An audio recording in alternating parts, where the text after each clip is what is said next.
Roger Williams University is hosting a crisis management seminar on May 3rd at their Providence campus. Crises, whether a natural disaster, cyber attack, or financial instability, can have severe repercussions if not handled properly. This is where crisis management plays a pivotal role. Join Roger Williams MBA students and expert speakers to learn how to prepare for the unexpected. The program is totally free and open to the public. You can register online at rwu.edu/events/crisis-management-symposium. All right, welcome to the Bartholomew Town WPRO debate series. I'm Bill Bartholomew. Today we welcome the 5 candidates in the Democratic primary for governor.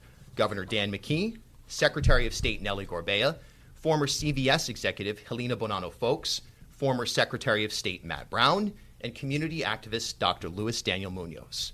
As the candidates know, today's format will seek to provide equal and ample time for each candidate to expand on their answers and engage in a back and forth. The candidates have agreed on a set of ground rules, and today's debate is scheduled to last 1 commercial-free hour.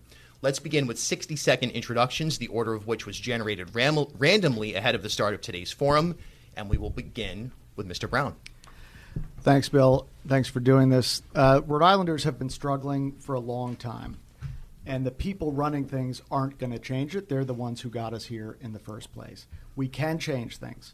No one person alone can do it. That's why I'm running with State Senator Cynthia Mendes for Lieutenant Governor, and alongside an extraordinary group of people running for the legislature. These are nurses, teachers, social workers, activists, the members of the Rhode Island Political Cooperative, and we've come together and we're running together on a shared platform. So I'm in a campaign not just to elect a new governor, but to elect a whole new government. And when we do, it will be the policy of our government to enact a $19 minimum wage, to ensure that everyone can afford housing, to enact a Medicare for all style healthcare system so that everyone can see a doctor, to raise taxes on the richest 1% and fund our schools, to enact a Green New Deal and shut down the fossil fuel polluting industries in the Port of Providence, and to pass the Equality and Abortion Coverage Act. We can do all these things, and I ask for your support on September 13th. Thank you, Mr. Brown. Next is Dr. Munoz. Yeah, thank you so much for the opportunity. My name is Dr. Luis Daniel Munoz. I am the only candidate to grow up in an urban core city like Central Falls. I am the candidate to go through a public school system and went on to Rhode Island College for undergrad and med school at UConn. You know, in my time as a medical doctor and healthcare professional, what I've come to understand is that, like all of the injustices that we've seen in policy pour into our emergency rooms time and time again.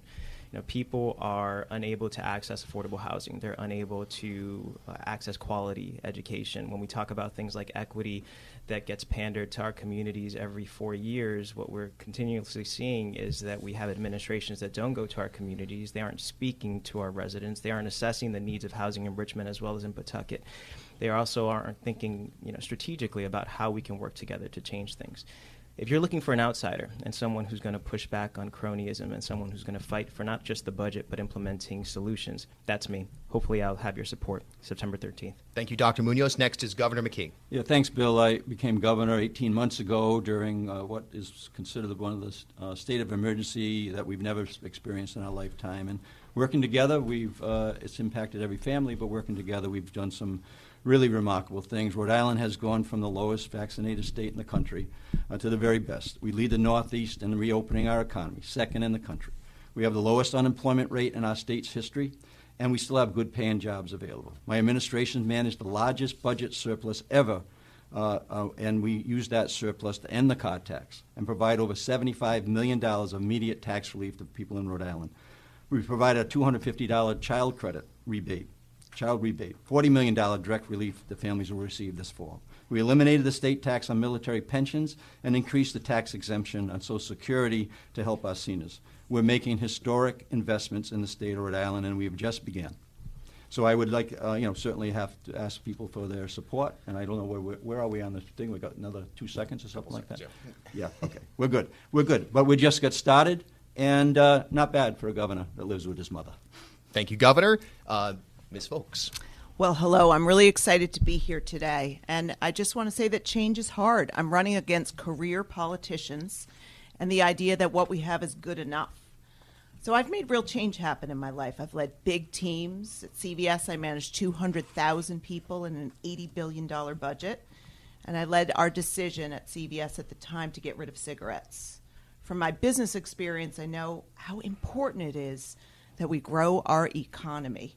And I'm the only candidate who has proposed detailed plans to get a lot of things done, but in particular making Rhode Island the first state in the country to have zero copays on insulin and asthma medication. But I think what really sets me apart here is that I'm the only candidate who's willing to hold herself accountable. And what I'm promising is that if our kids don't get their learning back on track, I won't run again. Voters have a choice. You can elect me and get big things done, or you can elect a politician who accepts the status quo. Thanks so much. Thank you, Ms. Foulkes. Secretary Gorbea. Thank you, Bill. It's a pleasure to be here with all of you. I'm Nellie Gorbea, and I have been your Secretary of State for the last 8 years. And, I'm here because I'm running for governor, and I want to make sure that our economy is more equitable and just. And it's what I've done for 30 years as a community leader. And now as an elected official. I adopted Rhode Island when I moved here 30 years ago and set myself to work, got myself working in the community, ended up working on housing issues in our state and, help support things like the housing bonds that help build 2,000 units of housing that now are homes to many, many Rhode Islanders.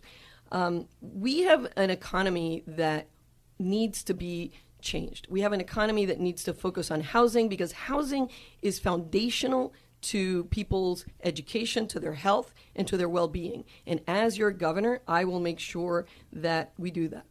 All right. Thank you, Secretary, and thank you all for being here today.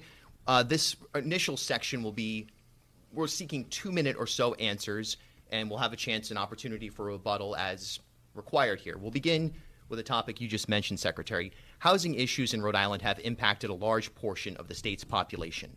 As governor, how would you work to reset the housing market, purchase and rental, to ensure that the state's population has ample housing? What role would using American Rescue Plan Act dollars, engaging with municipalities to address zoning matters, and partnering with community organizations play in this crisis? Dr. Munoz.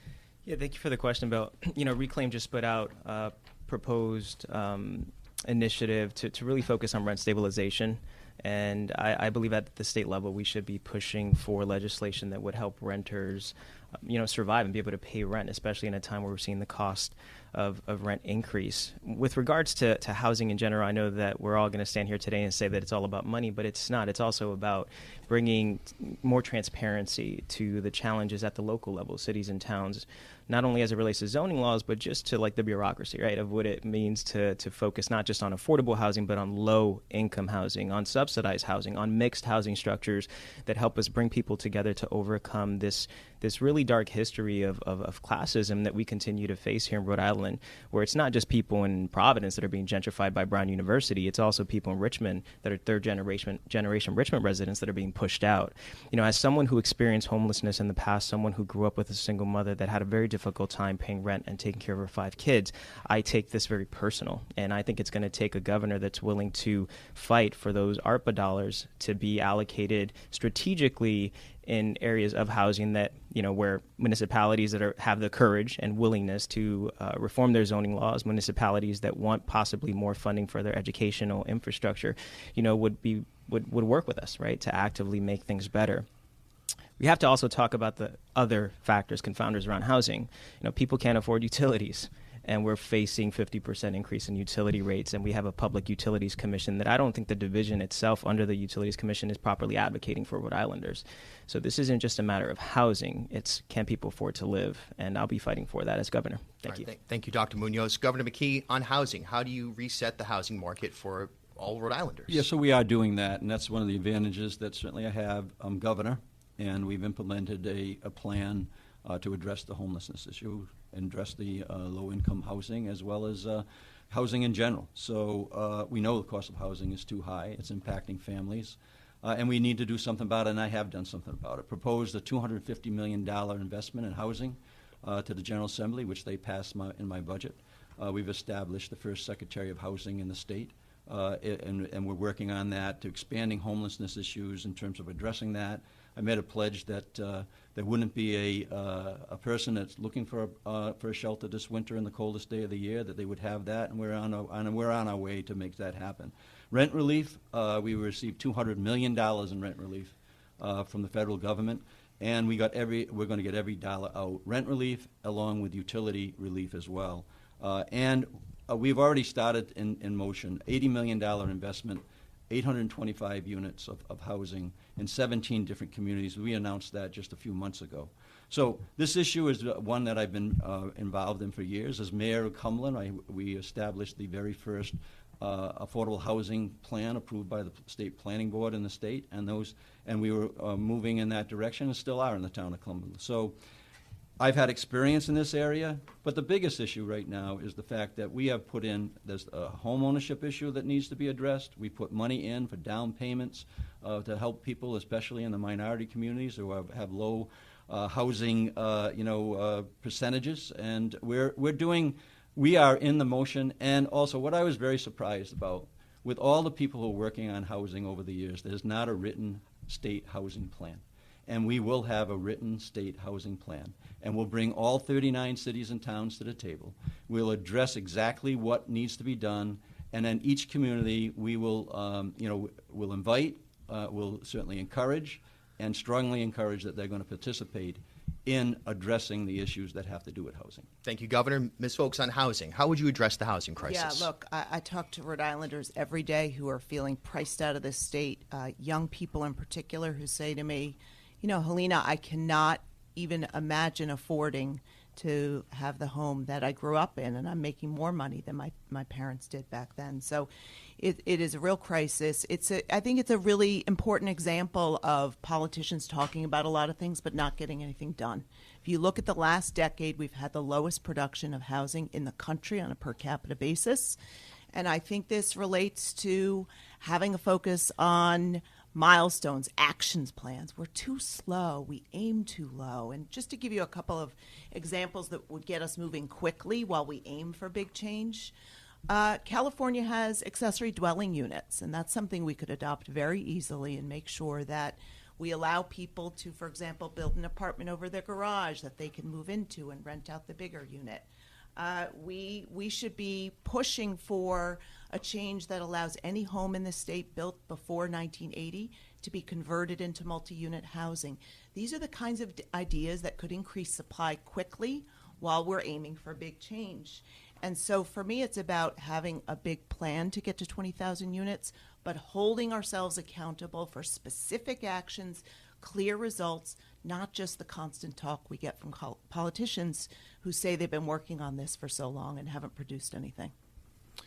Secretary Gorbea, on housing. Yeah, no. So the only person around this table who's actually worked on housing issues throughout her life is me. And I was thrilled to be able to, as executive director of Housing Works, work with private developers, nonprofit developers, a variety of social service agencies and government to make sure that we build affordable housing in this state. The truth of the matter is that we not only need housing monies, which I'm glad to have advocated for early on and see the results of, but we need a governor who knows how to lead in the public sector. And so what you need is somebody who will work with the municipalities to incentivize the development that's appropriate for those municipalities. I know how to get that done. And I've done it, for example, in other areas, right? Elections is an area where where you need to work with the cities and towns to be able to break all the log jams and all the, no, we can't. I did that through my time as Secretary of State.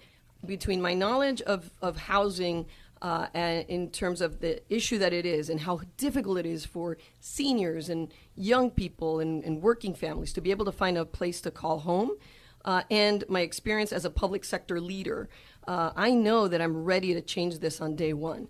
The governor talked about issues with regards to affordability in Cumberland. Look, it's great to do plans, but you have to get it done. And to date, Cumberland is not one of those communities that has 10% of affordable housing done. So I'm looking forward to as governor leading in a very different way.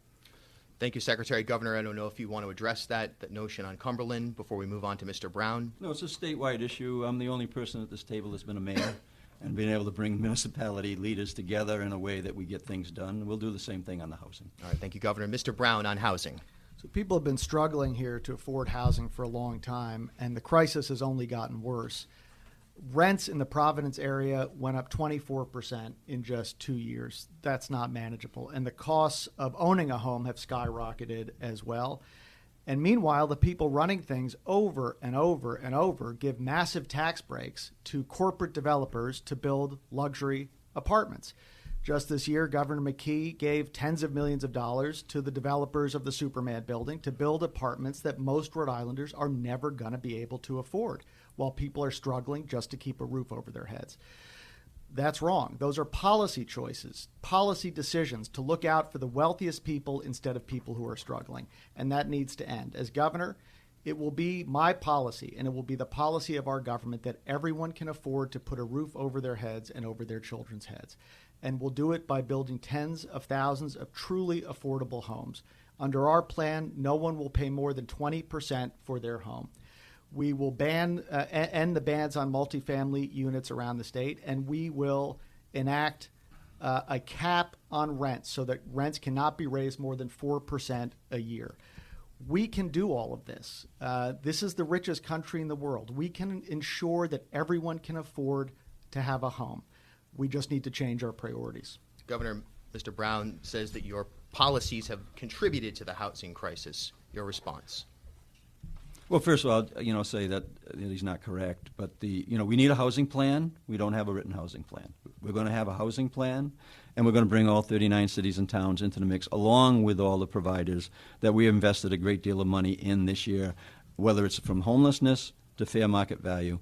The state of Rhode Island needs to run the gamut on each one of those areas, not one particular area, and we're going to address that in a way that makes sense to the people in the state in terms of the economy, and making sure we're helping those in most in need, and also driving home ownership into populations that have not been involved, which is primarily in the minority community. We're going to do that, but also we got to maintain values of our houses in a way that we're keeping the economy strong. All right, thank you, Governor. Sorry, he mentioned that I said I was not correct. Can I respond to that? You may. Am I not correct, Governor McKee, that you gave tens of millions of dollars for the development of apartments in the Superman building? Or am I not correct that in the fact that most Rhode Islanders are never going to be able to afford those apartments? Governor McKee. Well, in that you're correct, Matt, but the fact of the matter is we have a plan that's going to address from homelessness all the way through the fair market value, and we'll address that issue in every single community, all 39 cities in the state of Rhode Island. But why should we not be laser focused on using the resources we have to address a crisis? We have people in this state who cannot afford to keep a roof over their heads. I've met teachers, working teachers, living in their cars with their children because they can't afford housing. We need to cap rent increases. We need to build tens of thousands of affordable homes. Yes, we need to use the ARPA funds to do it, and we need to do it now. But we can't wait till all the homes are built. We need to cap rent increases now because people can't afford the Made homes. an announcement for 875 units in 17 communities, which is going to give us, that relief that Matt's talking about. But you also have to make sure, look, everybody needs to have a home, and they need to afford to be in that home.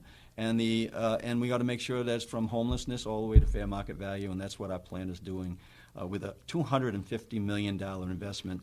And the year before, first time ever, I put in the budget a funding stream that is an annualized funding stream that's going to be over $5 million a year. That has never been done before. I did that in 11 days as I prepared a budget the first time. Thank you, But Governor. Secretary Gorbea. Plans are not enough. I mean, it's great that you said that Cumberland had the first affordable housing plan, but in the end, did it reach the 10%? It didn't. And so plans are just simply not enough. You have to be able to implement the change and have people that can lead that change going forward. Yeah, I know that in the first debate that we were in that you said that plans weren't important, Nellie, but they are important. And unless you have a plan, you don't have a roadmap. I am absolutely alarmed that there's no written plan in the state of Rhode Island for housing ever. And so we're going to have a plan. We're going to implement that plan. And we have the resources, and we have a partnership with both the General Assembly, the Speaker, and the Senate President to make this happen, and we're going to make it The real question here is who's willing to risk their political career to even voice to say low income housing and subsidized housing. You know, the status quo here is that everybody keeps saying affordable housing, and while we can acknowledge that not everyone can afford, we need to start igniting these important discussions around low-income housing in places like Westerly, in places like Barrington, where there are Democrats that actively have sitting in office and are stopping any type of progress we can make. So if the answer from my colleagues here is that somehow they're going to do it alone and they're not going to push the right buttons, then, this is all pandering. Ms. Foulkes, 30 seconds, if you'd like, on housing, wrapping this topic up. I think this discussion is a really good example of just how people are so fed up with politicians talking about things and not making anything happen. And and there are quick actions we could take. This is what I learned in my experiences. While we create a plan, and it's a shame that it's taken 18 months to actually create a plan, we should be taking action right away. Such as? Simple things. Allowing these accessory dwelling units, allowing things that increase supply quickly, getting rid of the talk and real action, and that's what Rhode Islanders are looking for. So how did CVS deal with the fact that many of your lowest income paid workers were having a hard time finding homes? Like, was there a plan at CVS to help them afford housing? I'm really proud of my time at CVS. We had hundreds of thousands of people who built great careers at the company, who worked hard, built their ways up, got themselves into careers like career tech, pharmacy techs, other programs, so that they could earn the kind of money to be able to educate their kids and build great lives in Rhode Island. I'm very proud of it. And I hope that we hold on to companies like CVS and others. I think it's really important that we don't push aside all of the corporations in this state that are really important here to make sure that we have the tax base to continue investing. Thank you, Ms. Foulkes. All right, so moving on now to our next topic. The COVID-19 pandemic taught us about significant gaps in our healthcare system. As governor, what changes would you seek to make in our insurance, brick and mortar, and response systems in Rhode Island? Are you prepared to take on some of the key institutional obstacles to equitable healthcare access for Rhode Islanders? 2 minutes, we begin with Governor McKee. I just came from a community health care center in Central Falls and talked about how important they were to getting through the pandemic and also prior to the pandemic. So that we're going to continue to invest significantly in the community health care centers. We are coming out of the worst pandemic that the state has ever seen, and healthcare has never been more important. We've invested millions of dollars in our health care, whether it's in the hospitals, to keep them open. There was a major problem in terms of our nursing homes when I came into office, when they weren't being vaccinated at the levels that they should have been vaccinated. We made sure that happened and worked with our nursing homes as well as our hospitals to make sure that we vaccinated all our teachers. When I came into office, that was not on the table. All our teachers, all the supportive staff to get our kids in school, back in school safely. And we prioritized vaccinations for healthcare workers, right? And made sure that was a strong statement that was made, and to support our healthcare workers as well. So we rank first in the nation right now in healthcare, and that's really important. We need to expand coverages as and the EACA issue in terms of and we'll make that a priority this year as well. And we've had Medicaid increases. We cover all kids to receive full Medicaid assistance, expanded postpartum care from 60 days to 12 months. That's just one example of the investments that we have made and will continue to make in our healthcare system. Thank you, Governor. Ms. Foulkes, are you prepared to take on some of the institutional obstacles to equitable healthcare access in Rhode Island? Yeah, I think that Rhode Island could be a bright, shining light for healthcare in this country. I would love it to be an example that every state looks at and says, look at what Rhode Island's doing. We only have 1.1 million people. I've proposed, for example, we become the first state in the country to have zero copays for medicines like insulin, asthma, and more, and really allow us to invest so that people stay on the right medicines and stay out of the hospital. I think it's a good example of my private sector experience really enhancing and benefiting Rhode Islanders. We have a massive nursing shortage in this state. We did not act quickly enough on any of that. I'm proposing we expand the Rhode Island Promise program so that we get more people going into careers in nursing. If they go through 4 years of school in state and serve for 4 years as a nurse, we pay their tuition. It would also radically increase the number of black and brown nurses so that they could be serving communities that trust them. We have to have much more care at the community level so that people are getting access to the services, the testing, all that they can do to make sure that they stay out of the hospital. That's the kind of experience that I bring from my CVS days, and understanding when people trust their local community partners, what a difference that can make. We have a broken hospital system, that we need a leader who understands healthcare. So many things that need to be worked on, and absolutely the status quo just isn't working. All right, thank you, Ms. Foulkes. Secretary Gorbea. Yes, the situation here with healthcare is really a failure of leadership. It's great to see the governor take a sort of credit for a lot of work that other people have done, but there's been intense turnover at the Department of Health, which I think shows the fact that people are very disillusioned with the way that he's been managing things. Look, we need a governor who's actually going to lead on healthcare and many other issues. We need somebody who's going to bring the parties together. We need somebody who's going to raise Medicaid rates, the reimbursement rates, and really work with our community partners. Rhode Island is fabulous about having these amazing academic institutions like Brown Medical School, nursing schools at Salve, URI, RIC, CCRI, the physician assistant program over at Johnson & Wales. We need somebody who can harness the potential of all of these community players along with people in the private sector and come together and make sure that every Rhode Islander has access to health care. I'm very proud to have served on the board of Neighborhood Health Plan of Rhode Island, to have served on the board of Gateway Healthcare. And so I know partners in all of these fields, and I'm looking forward to, as governor, bringing them together to redevelop and reform how health is being accessed and tying that to housing issues, because housing is a social determinant of health. And you need somebody in the governor's office that understands that these are not siloed, policy problems. They're interconnected, and there's advantages and leverages that we can put together to solve them. 30 seconds, Governor. Are you taking credit for other people's work? No, in fact, we build off of other people's good work, and then we add to that, and that's the idea. We don't certainly dismiss that. And the Department of Health actually has been able to withstand transition and leadership, and they're actually stronger today than they were when I came in. Thank you, Governor.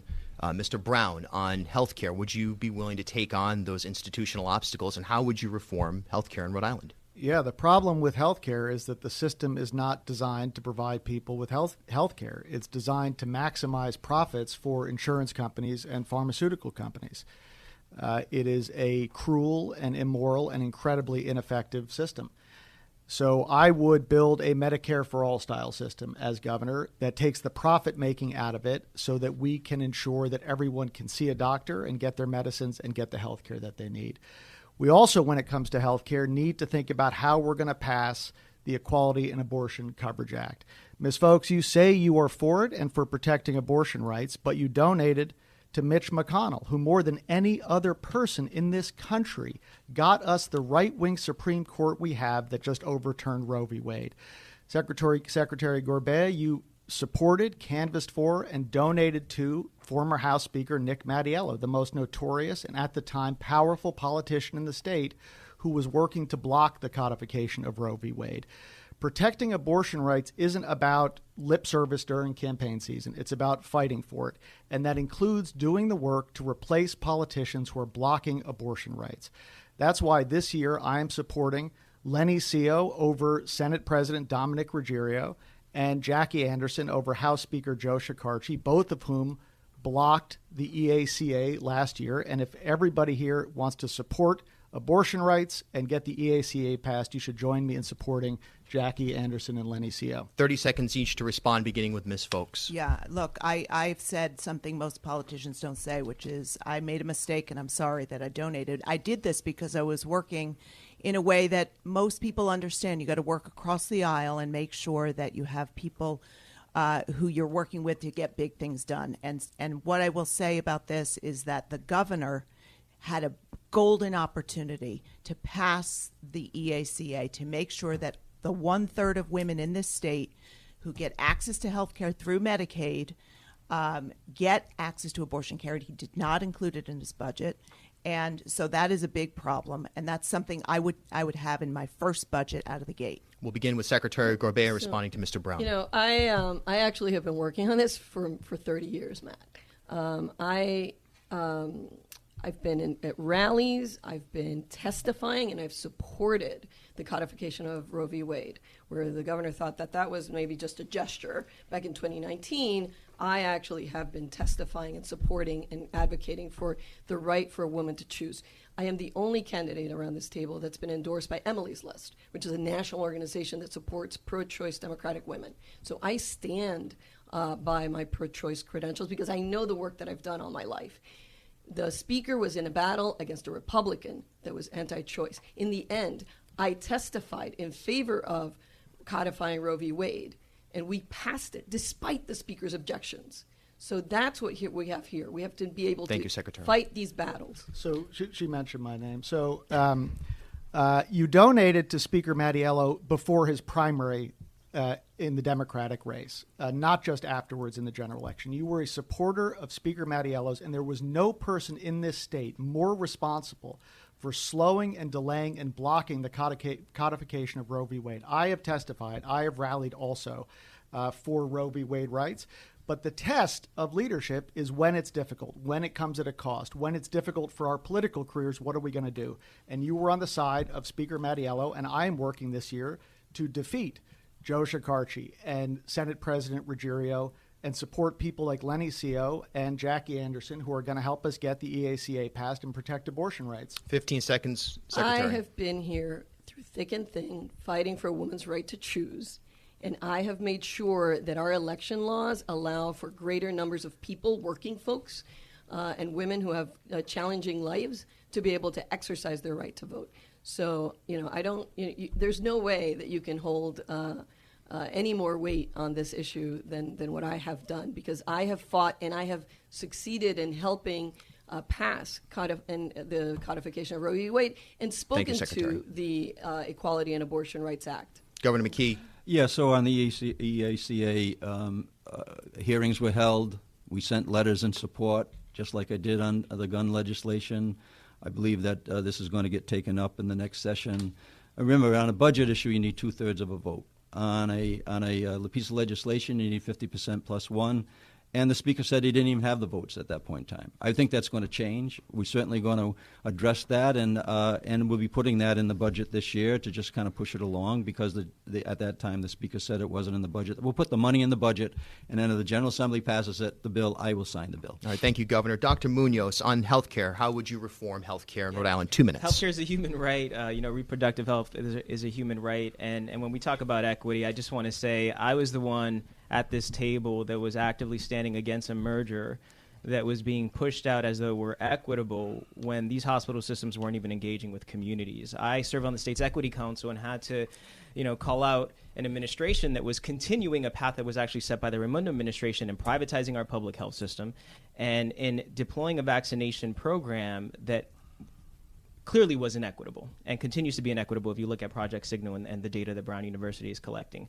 So we are facing a healthcare crisis, and we continue to have politicians that do not understand how to innovate the healthcare system. And from my perspective, it needs to happen through a state-based single-payer system. I disagree with Ms. Foulkes. I don't think that just discounts of out-of-pocket costs is enough. We can get a GoodRx application, a subscription if we want that. We need to talk about the state taking control of its contracting and negotiations for pharmaceuticals. We need to capture rebates and pass it on to consumers. We need to redirect our office of, the Commission for Health Insurance rates and how those negotiate, and dedicate them to procuring products for us. We need to build community health infrastructure with our ARPA dollars. We need to set a path towards a single-payer system, and it won't happen by increasing Medicaid reimbursement rates and building infrastructure. We need a state-based medical school, a 3-year program that can compete with this Brown University medical school that does not accept enough Rhode Island students, that continues to push its narrative that we need to make them bigger while our people, our communities continue to face less and less resources. That's the way we create bold change. That's the way we innovate healthcare. And frankly, I don't think the administration is doing enough in terms of the dollars and where they're going. I don't think that CVS is doing enough for healthcare, and that's certainly not the model that we should adopt. All right, thank you, Dr. Munoz. We'll go around one more time very briefly. Yes, you may address. You did mention my name. So look, I think for far too long, politicians have been talking a really big game on healthcare and not made anything happen. So my specific ideas here are things we could implement quickly around zero copays for insulin. It is crushing people in our state. They cannot afford their insulin. They're ending up in the emergency room. And no other politician is doing something that is actually practical. We could implement it quickly. And by the way, it pays for itself with the healthcare savings that we can then reinvest. So all the talk is great. Action, I think, is what people really look for. Thank you, Ms. Foulkes. Secretary. But when you were at CVS at the helm, what did you do to lower prices for people, regular folks? I mean, I'm so glad you asked that. So I'll give you a really good example, Nellie. EpiPens at the time were $600. People couldn't afford them. We went out and made a very big move, and we were able to offer an alternative for $99. No one else in the country did that. We served people. I had people sending me letters thanking me. It was an out-of-the-box move. It's the kind of experience that I bring because I understand the market and I could do something different as a result for the people. Secretary Gorbea, 10 seconds. No, it's just, I mean, this is about structural issues. And I in that sense, I do agree with what Luis is saying, that this is about working with community partners and more than just giveaways. That's such talk, though, working with community partners. What does it do for people?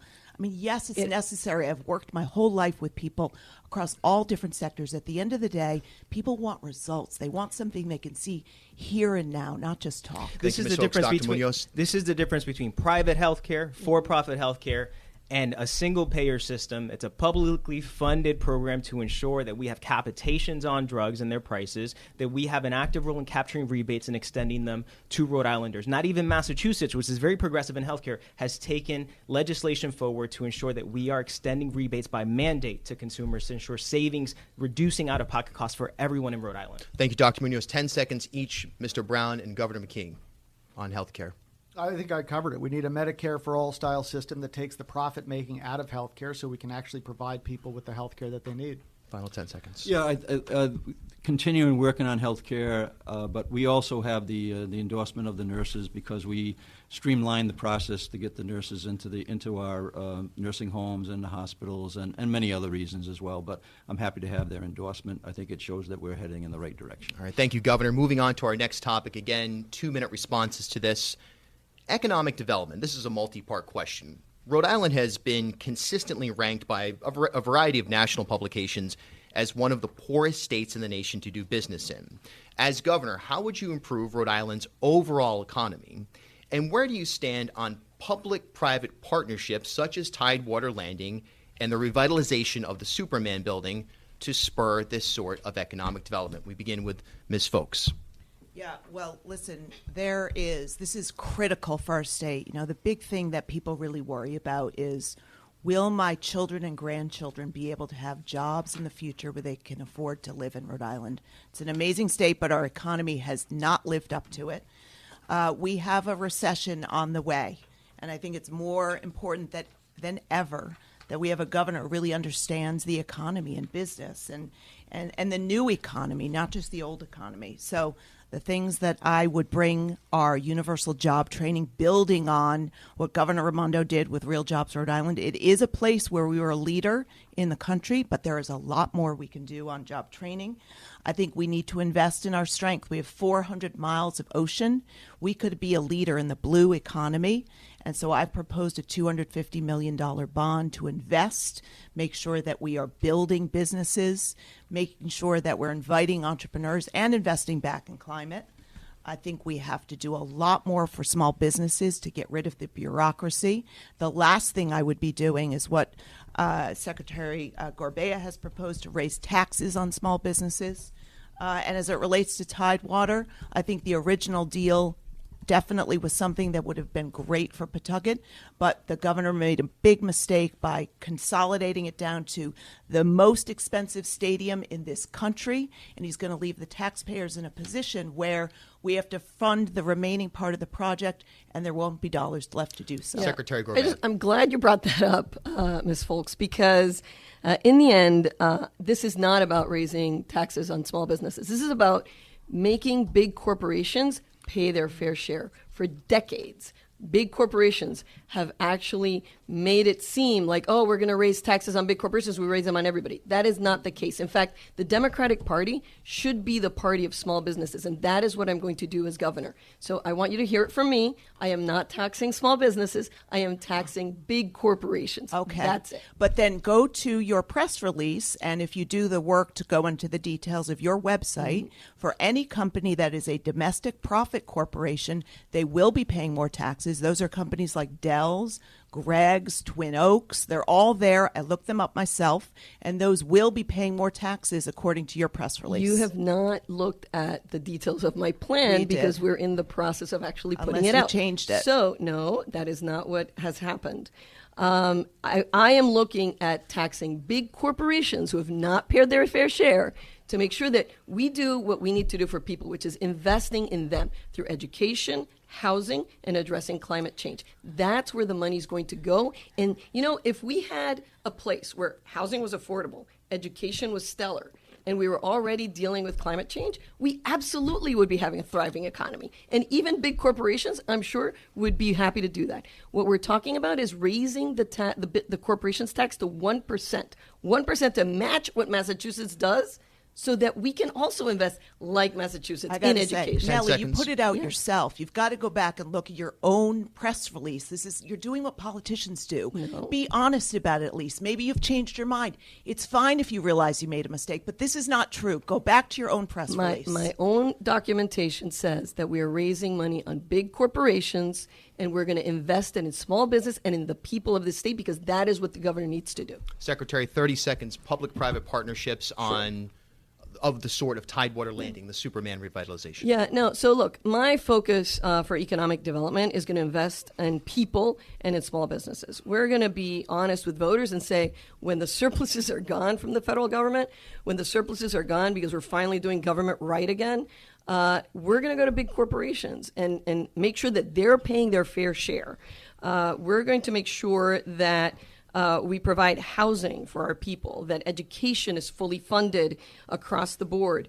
And I'm proud to be standing on the record of being Secretary of State, where I transformed the office in such a way that we had breakthrough numbers of small business and corporations during 2020. In the middle of a pandemic, there were more business and corporations in the state of Rhode Island than there were in any other year in our history. And we broke that record again in 2021 because my office is so easy for small businesses to work with. Thank you, Secretary. Mr. Brown, on economic development, public-private partnerships, where do you stand?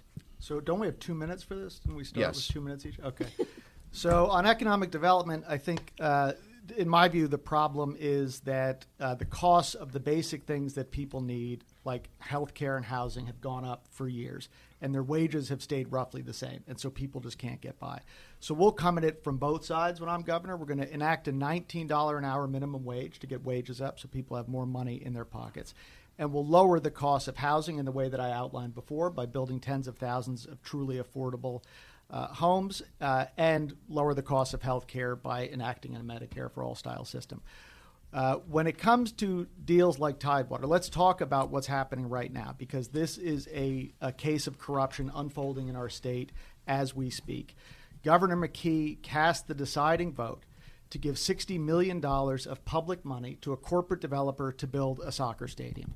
It has since come to light that there is a report, and there was at the time he made that decision, that shows that that deal is going to lose the state tens of millions of dollars. According to a member of the Commerce Corporation, they were asked to keep documents about the deal secret.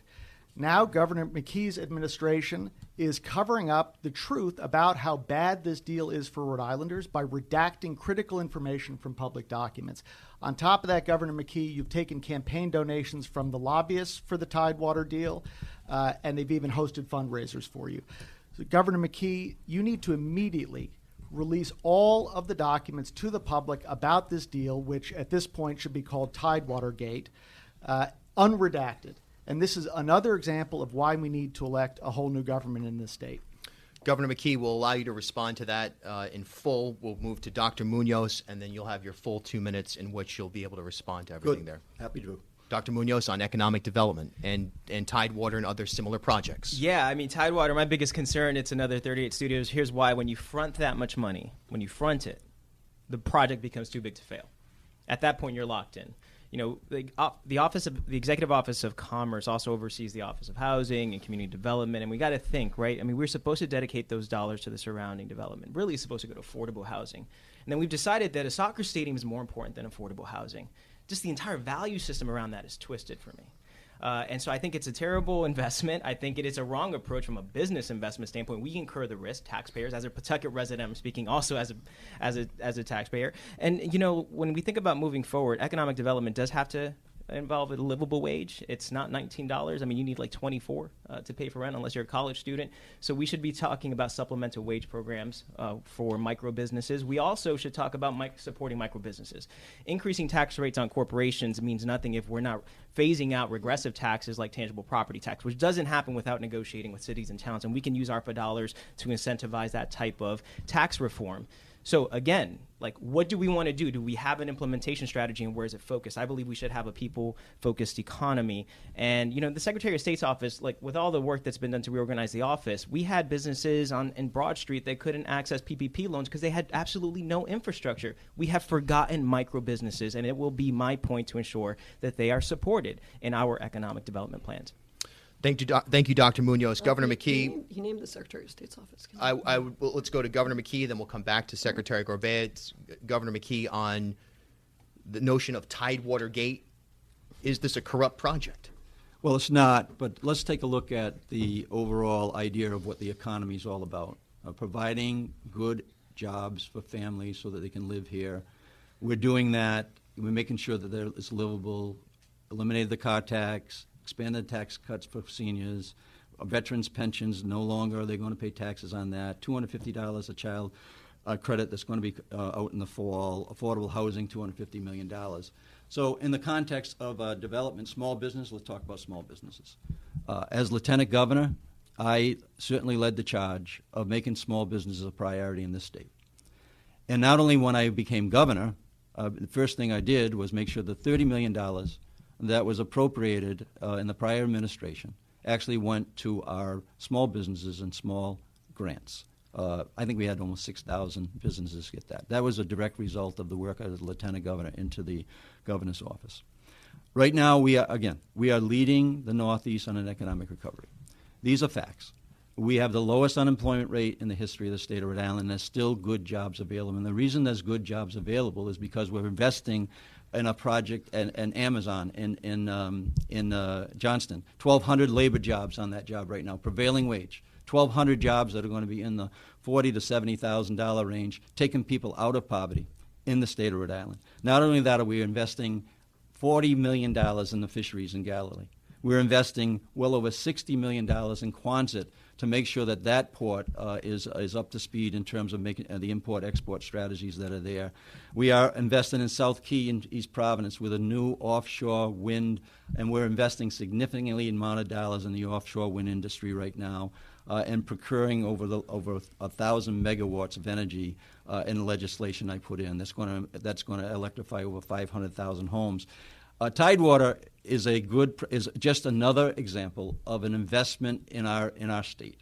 It's no different than what we're doing down in Galilee, or in Quonset, or in Johnston, or in East Providence. It is a plan that's going to put people to work. And by the way, this notion that you're not going to complete the project, I actually know how to do these things. Show me one example of a project that I had started that didn't get completed properly. That project will get completed properly. And by the way, I'm not going to be a governor who's going to walk away from the city of Pawtucket like others have in a way that puts them in a place where they're scrambling. Every community in the state of Rhode Island is going to get investment in their communities to help their economy and help their families earn a good living. Thank you, Governor. Before you. No, sorry, I was next. Oh, I'm sorry. Secretary Gorbea. Yep. So I just want to say that during the pandemic, my office was able to assist a great number of small businesses, which is why we broke records in business and corporations during the pandemic in 2020 and 2021.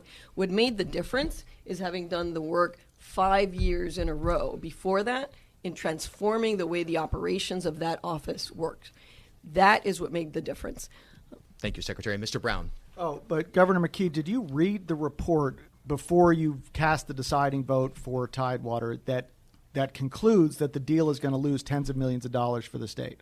The deal, the project was approved before I got in the governor. It's a good project. We're going to keep that going, and the project is going to get completed. We're going to build 500 homes on the other side of the river. We're going to have a walkway across the river, just like it was originally designed. This is something that people are pushing back hard on in a way where they're not. Evidently, they don't have the skill and talent that I have to actually get the project done. That project is going to get done in Pawtucket. And by the way, there's not upfront money in that. The taxpayers are protected. Dollars are not going to go into the project until it is a certificate of completion.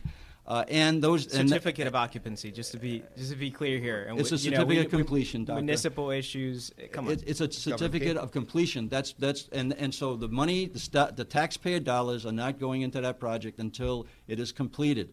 And then by that time, there's going to be a bridge that's already in construction across the water, and there's going to be construction of 500 units across the river that's going to help that city. Just like we're doing in Providence, just like we're doing on the Superman building, just like we're doing in the I-195 area where I met with the leaders over there yesterday, where hundreds of apartments, and 38% of those are going to be in the affordable category. But so, Governor, you're not being really transparent with us. Please just show us all the information and be honest with us. The deal 18 months ago was a good deal, and what happened? Costs went up 50%. It's happening nationwide. We all do what we do when prices go up. We say, let's look at the whole project again. How do we reimagine the project so we can take care of the whole thing? Folks. And what's really going to make a difference in Pawtucket is not a soccer stadium, but investing in schools, investing in housing. You've got it backwards. We can't be continuing to fund single-purpose developers over Governor the good McKee? of people. I know you didn't want the project, so you're turning your back on Pawtucket right now. No. We are going to do the housing. We're supporting the school bond. I put over $300 million in the budget this year for school improvements. $50 million of that is with our surplus dollars that we don't have to pay back. So when you look at the total picture in the state of Rhode Island, where we have the lowest unemployment rate in the history of the state of recording unemployment, we still have great paying jobs available. We've put over $30 million into job training to allow people to get into those I think jobs. it's important. Thank you, Governor. Dr. Munoz? So Pawtucket is not going to be left out of this equation. I love And Pawtucket. I live in and there are Pawtucket. leaders here right now that want to keep them out of the equation. No. Thank you, No, Governor. no, Dr. no, Munoz, no, but 15 seconds. I do Dr. have Munoz. concern that the city of Pawtucket doesn't even know where it's going to find $10 million. And we got the state working with the mayor on a vision that is completely twisted. And I want to talk about vision because it is this project and it is a history of Rhode Island to invest in terrible projects like 38 Studios as well. Secretary of State, you also mentioned that, again, yes, having a safety net's important. But the lines between the gaps are too wide in the state of Rhode Island. When Governor Raimondo waived the minority and women-owned contract requirements during COVID-19, you and the then Lieutenant Governor were in office. Where was the vision to push back on measures of equity or on the lack of equity on the Raimondo administration? Thank you, Dr. Munoz. Secretary Some of Gorbea. us have actually been working on issues of equity our entire lives and in government and actually transformed agencies to become. So what happened in actual 2020, entities. though? We continue to work with the minority community, have partnerships with all of those organizations to make sure that they are able to access opportunities that are at the table. No Governor one called McKee? it out. No one called it out. Your response to Dr. Munoz on 2020 and waiving the minority and women-owned business requirement? We've invested a great deal of money in the minority businesses. Of the dollars that we have put in for the grants, I think we had put 20% in to go to minority businesses, I think 23 or 25%.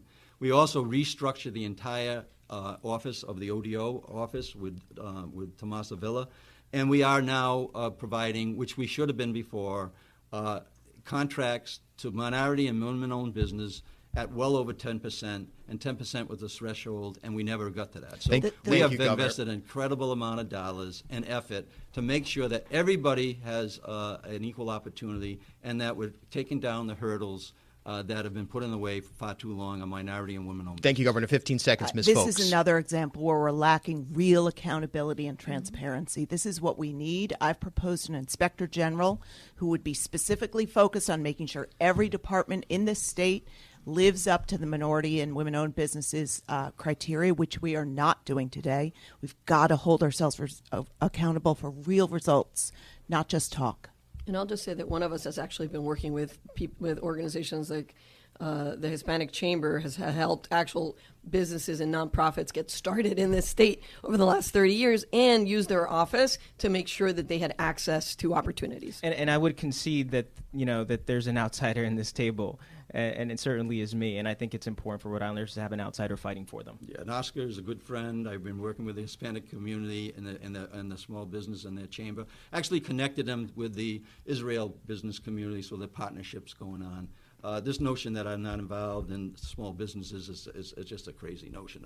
I'm a small business owner, for God's sakes, and I certainly have taken care of, in a way of making it a priority in a way that no one has ever before. We've never talked about small businesses being an important ingredient, and thank God I've visited businesses throughout the state of Rhode Island, even recently in Providence yesterday, thanking them for making it through the COVID in a way, because could you imagine our communities if we closed our eyes and there was no small businesses and they all had failed, and they didn't fail because we invested in them. Governor, Thank I'll you, give credit Governor. where credit 10 is seconds, due. Dr. You Munoz. wanted to extend $5,000 to $10,000 grants to some small businesses, but again, we got to talk about the fact that there are structures in place where the state has been picking winners and losers for too long, and the micro businesses in the state continue to get taken advantage of, from the tangible property tax onto the pass-through tax legislation that Governor Raimundo pushed, which Thank you, Dr. ultimately now Munoz. serves as a way for wealthy people to get tax credits against their federal income tax. 10 seconds, Governor McKee. No, happy to work with you, Doctor, on that level in the playing field for all our businesses and small businesses. But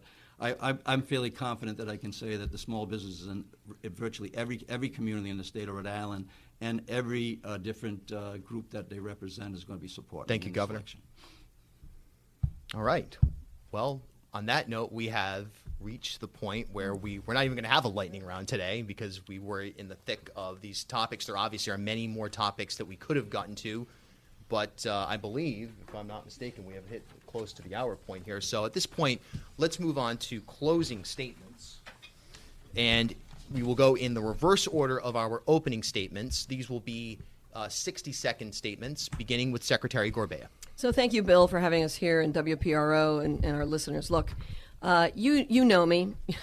You know who I am and what I stand for because I've been a community leader for 30 years and because I've been your elected Secretary of State who's defended your right to vote against Trump Republicans, has fought for a woman's right to choose her entire life, has focused on small businesses because the Democratic Party should absolutely be the party of small business.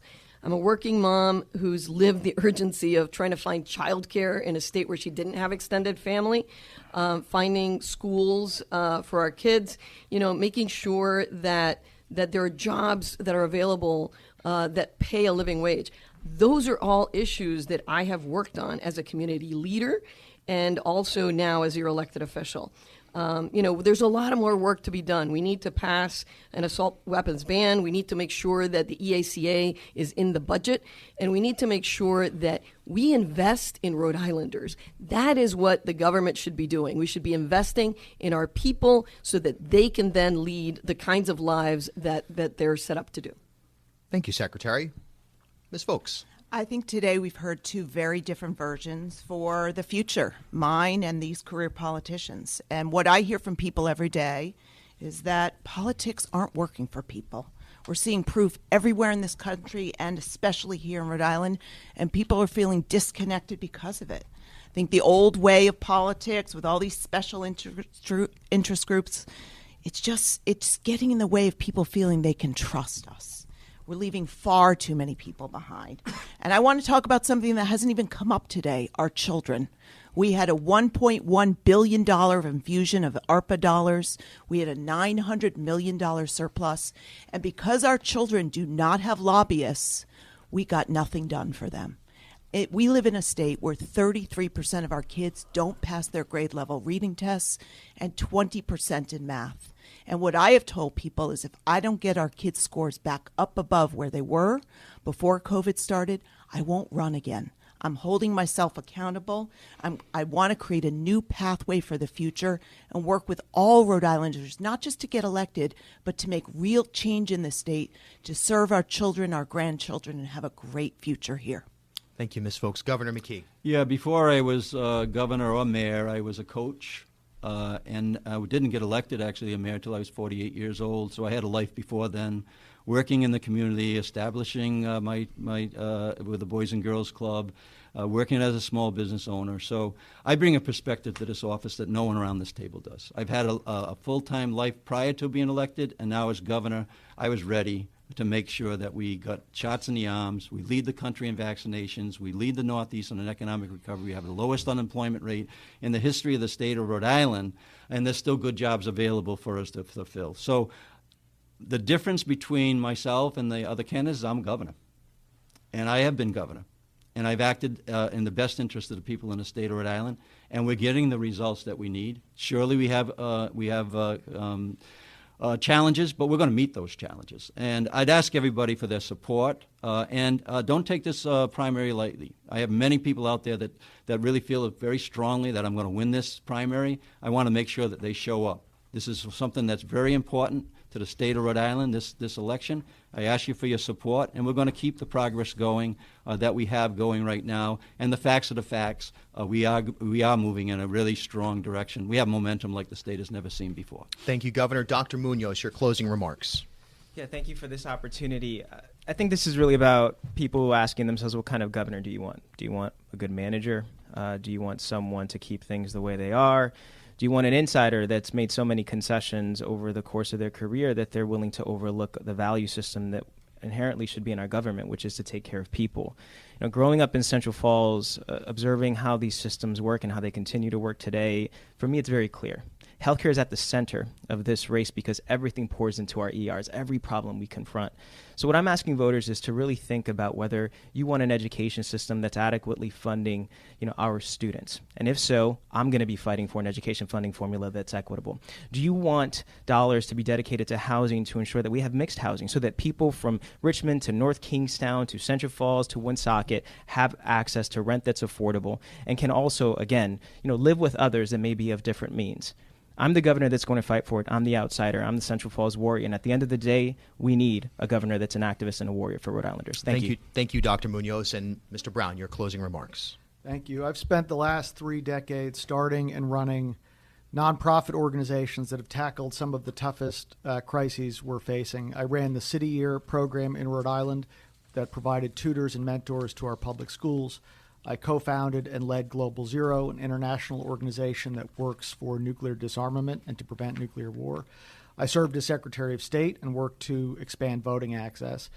And through all of those experiences, I have learned and seen that we're not going to get the changes that we need for our people until or unless we have people in office, until we have a government that is going to fight for our communities. And one issue we didn't get to that I just want to touch on as an example is the climate crisis. I will enact a Green New Deal to make Rhode Island the first state in the country that runs 100% on renewable energy in 2028 and the first state in the country that's net zero emissions by 2040. But we also have to understand that addressing the climate crisis is about being willing to take on and fight the fossil fuel industry. And we have fossil fuel industries lined up in the Port of Providence that are polluting that neighborhood. And part of my Green New Deal will be to shut down those fossil fuel industries, fight for that community like I'll fight for all the communities across our state. Thank you. Thank you, Mr. Brown, and thank you to each of our candidates today, Governor Dan McKee, Matt Brown, Helena Buonanno Foulkes, Secretary of State Nellie Gorbea, and Dr. Louis Daniel Munoz.